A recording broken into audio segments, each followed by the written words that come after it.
This is GARIS, MASCULIST, MGTOW flyers. That is 2-3-page essays on the themes of masculism and MGTOW, written by and read aloud by Prof. Dr. Hugo de Garis. This is flyer number 80, entitled Combating Jewish Bankster Control of the Gender Politicians. Description. This flyer suggests how the Jewish banksters who, very probably, bribed the gender politicians to pass massively unjust divorce legislation against men can be removed. Flyer itself. Combating Jewish bankster control of the gender politicians. The Jewish elite were behind the creation of the NAACP, National Association for the Advancement of Coloured People, that is, the Blacks Lib organization in the US. They created it, funded it, and led it behind the scenes. For many centuries, the Jewish elite have learned that an effective strategy to stop the dominant ethnic group within a country from oppressing them was to divide and conquer. That is, promote division within the culture by promoting dissenting minorities.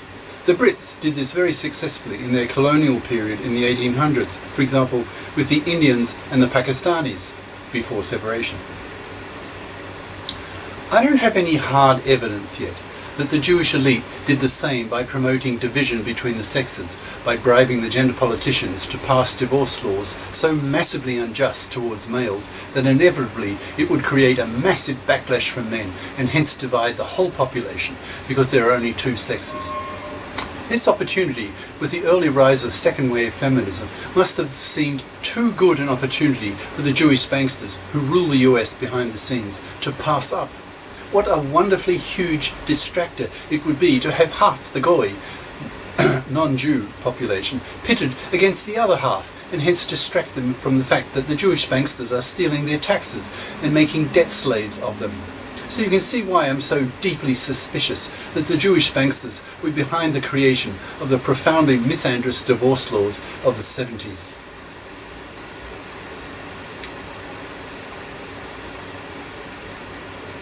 The Jewish elite promoted second-wave feminism by funding Gloria Steinem of Ms. Magazine. The major US second-wave feminists, for example, Betty Friedan or Friedan, Bella Abzug, A-B-Z-U-G, etc., were Jews, whose legislative proposals were readily passed in Congress.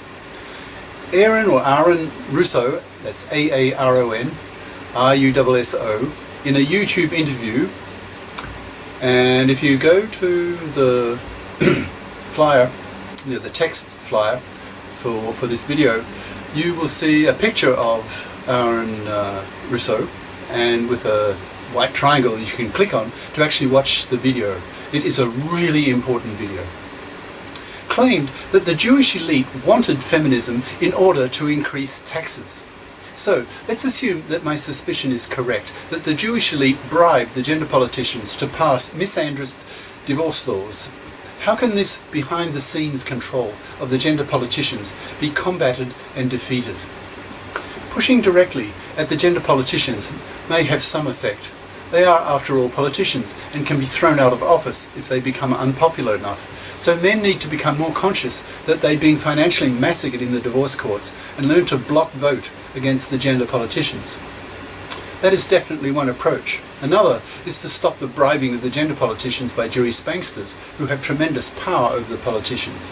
When US presidents threatened or did remove control to issue the nation's money out of the hands of the Jewish banksters, these banksters simply assassinated them. The last such president to be assassinated this way was JFK, John Fitzgerald Kennedy, President Kennedy, in the 60s. And after him, Reagan, whose assassin's bullet was only a centimetre from his heart.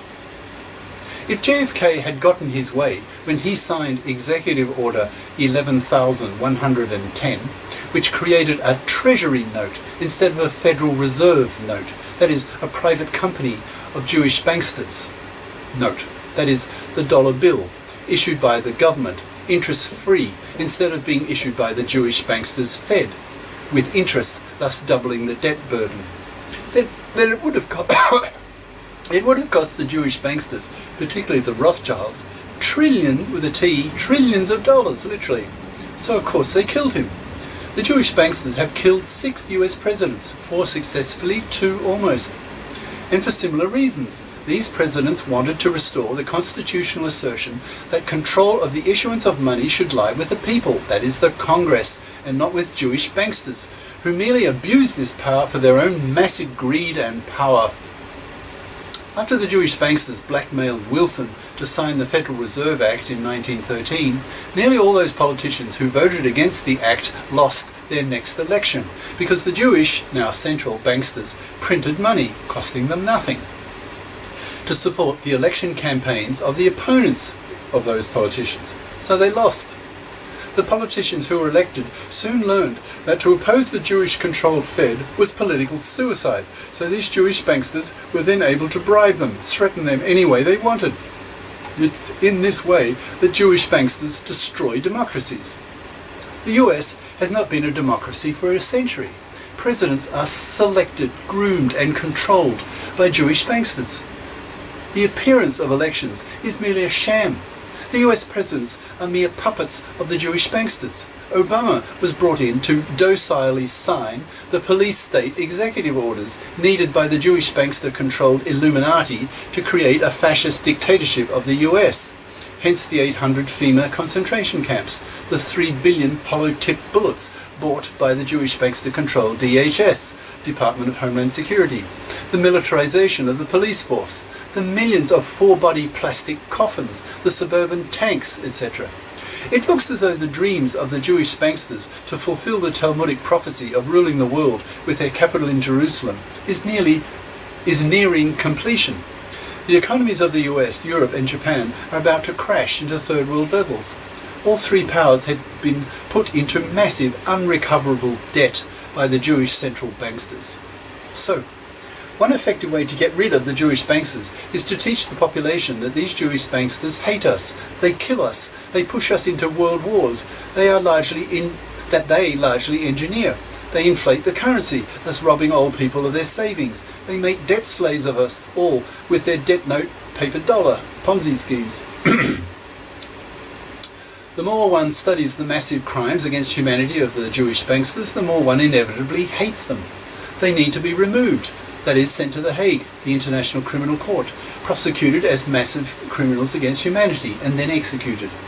These Jewish central banksters are indirectly responsible for the deaths of over 200 million people in the 20th century. For example, the 2 world wars, 50 to 100 million, the Russian purges, 60 plus million, Mao's famine and purges, 80 million, etc. Ordinary Jews need to be educated that they have the rottenest of rotten apples in their midst and learn to hate them too. Jewish banksters use their genius-level intelligence in evil ways. They are evil genii. Ordinary Jews who are not religious and so are not taught to hate the Goy by being exposed to the hate speech in the Talmud against the Goy are harmless and should be treated as such. Religious Jews are taught to hate the Goy, and this explains why Jews over 2,000 years have been the most hated people in history. When your very religion teaches you to hate everyone else, not surprisingly, everyone else hates you right back. Jewish anti-Goyism has generated anti-Semitism, wherever Jews have settled in large numbers. Jewish communities have been thrown out of European countries, dukedoms, cities, etc. over 100 times over the past 1,000 years, according to Jewish scholars. Another way to combat the Jewish banksters is to discredit their religious beliefs. Many Jewish banksters, even today, are still Satanists, that is, Shabbatian Frankists. YouTube it. That is, they believe that the more evil they do, especially towards the hated Goy, the sooner their Jewish Messiah will return to earth and save them. These Satanist beliefs are still religious beliefs, and hence subject to the hugely discrediting power of modern science. So these Jewish banksters are still medievalists. They are still mental slaves to archaic religious beliefs. Gods and anti-gods, beneficent and evil gods are still gods, and hence readily dismissible by modern scientific knowledge. So ridicule them, pressurize them to modernize their worldviews, undermine their Satanist religious beliefs by sneering at them. In Israel today, 85% of Israelis are secular, that is, non-religious. They don't read the Talmud, and hence are not corrupted by it, not taught by it to hate the Goy. In the US, 80% of Jews marry non-Jews, so within a century in the US there will be no more Jews due to genetic dilution. So ordinary secular Jews should attack the Jewish banksters and drive them out of their communities. So should the Goy majority.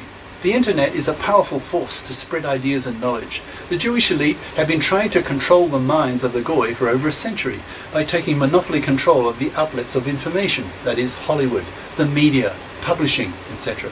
You can bet your life they're working hard on finding ways to censor the internet, so people like me are unable to criticize their Satanist, murderous behaviors against the Goy. The TPP, Trans-Pacific Partnership, has provisions to control the internet. Let's hope it is rejected by the US people. Actually, it was rejected by Trump for the time being. But remember, Trump has literally dozens of powerful Ashkenazi Jews in his administration. Trump is just another Jewish puppet. But with the Jewish banksters controlling the media, brainwashing the peakers, remember, peakers are people whose IQ places them in the peak of the bell curve. In other words, average-minded people. This may not happen. So, aim to root out the hated Jewish banksters, send them to The Hague, and then vote out all the corrupted politicians, including the gender politicians, so that the gender laws can be made men fair, so that we can live in an ethically healthier political environment. Cheers. Prof. Dr. Hugo de Garis, profhugodegaris@yahoo.com. Website, profhugodegaris.wordpress.com. YouTube channel name, De Garis, Masculist, MGTOW, Flyers. Ciao.